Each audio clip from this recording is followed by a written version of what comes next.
Sana all. What's up mga doys? Welcome back sa aking YouTube channel. For today's video, ay samahan niyo kami ni asawa. Kami titingin ng isda. So, yung araw na yan is kakagaling lang namin doon sa Fuerza de San Agustin. Yun namasyal kami doon.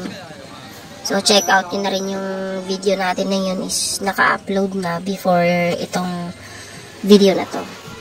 So, yung location ito yung ito yung palengke na bago.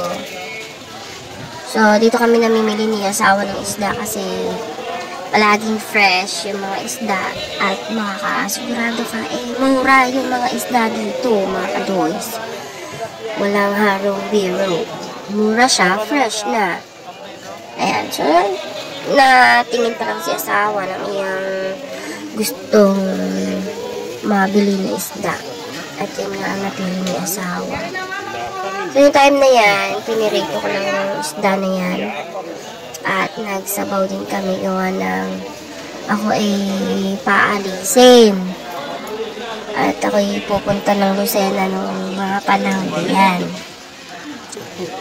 So, nakikita niyo is may octopus doon. Napakasarap ng mga octopus dito, mga kadoys. Kung alam niyo lang yung ginataan, naku!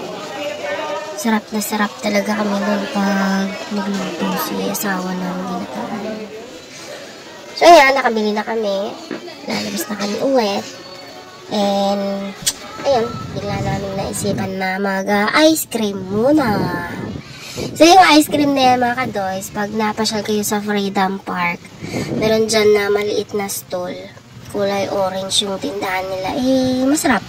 Kasing lasa ng ice cream ng McDonald's. Yo!